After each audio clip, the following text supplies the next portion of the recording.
আমাদের কাতলা কাটা মাছ হলুদ নুন দিয়ে মাখানো হয়েছে।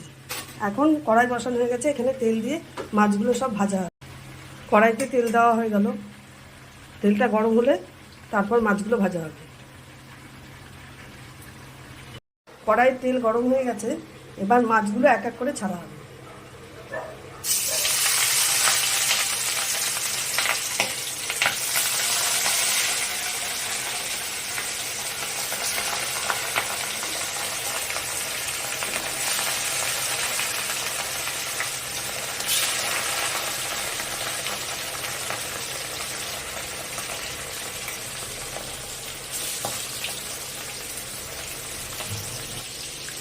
এইভাবে সম্পূর্ণ মাছগুলোকে ভেজে সব তুলে নেওয়া হবে।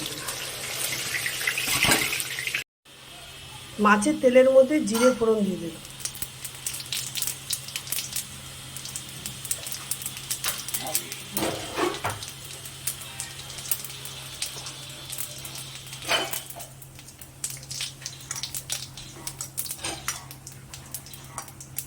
এবার আলুগুলো দিয়ে দেওয়া হবে।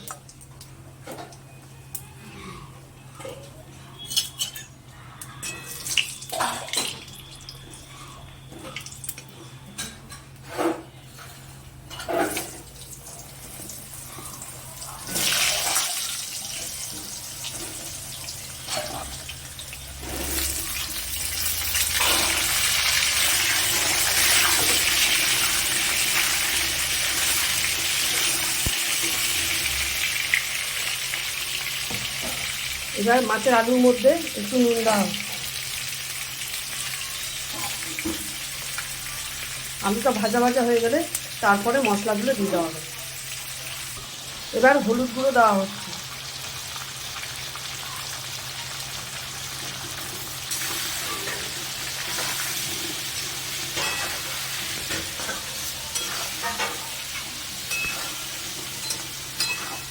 একটা মশলার প্যাক তৈরি করা হয়েছে, এর মধ্যে আদা, জিরে, ধনে, লঙ্কার গুঁড়ো, হলুদ মেশানো হয়েছে।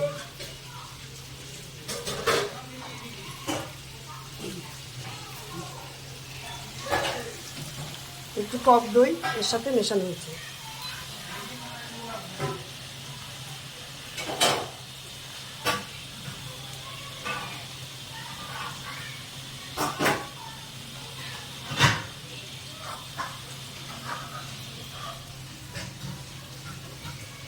মশলাটার মধ্যে টক দই দেওয়া হয়েছে।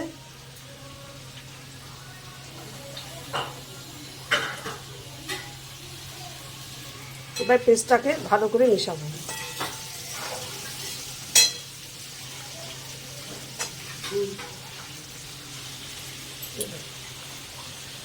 তার সাথে কাঁচা রসুন বাটা একটু পেস্টের মধ্যে মিশিয়ে দেবো।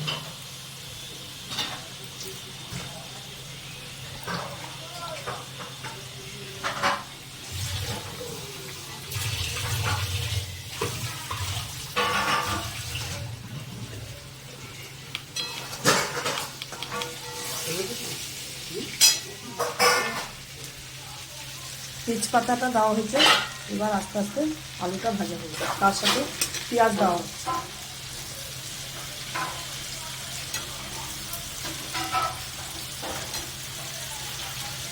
বন্ধুরা এইভাবে একটু করে খেয়ে দেখবেন, খুবই ভালো লাগবে।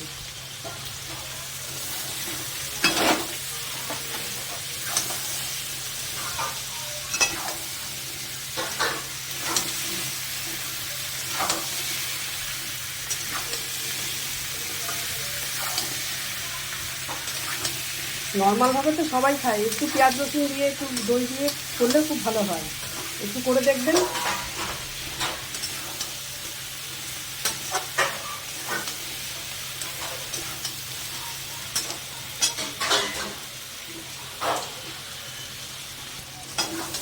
এই আলুটার সাথে পেঁয়াজটাকে ভালো করে ভাজা ভাজা হয়ে গেলে তারপরে মশলাটা দেওয়া হবে।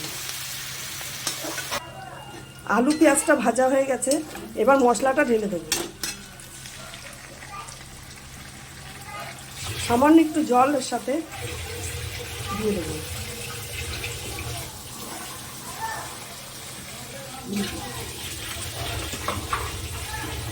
এবার এটা ভালো করে নাড়িয়ে মশলাটাকে কষানো হবে।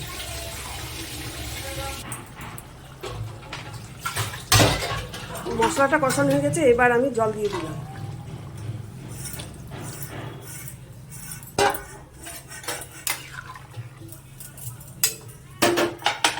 মাছের ঝোল ফুটে গেছে, এবার আস্তে আস্তে মাছগুলো ঝোলের মধ্যে দিয়ে দেবো।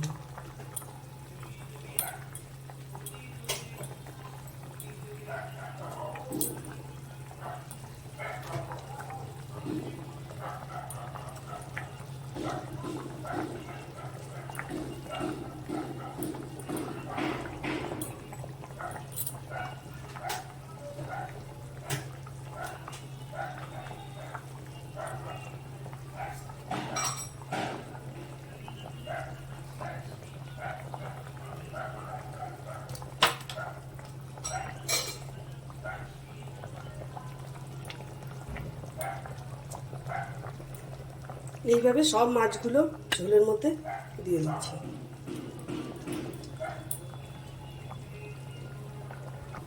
মাছের ঝোল আমাদের হয়ে গেছে, সামান্য একটু গরম মশলা দিয়ে নামিয়ে দেবো।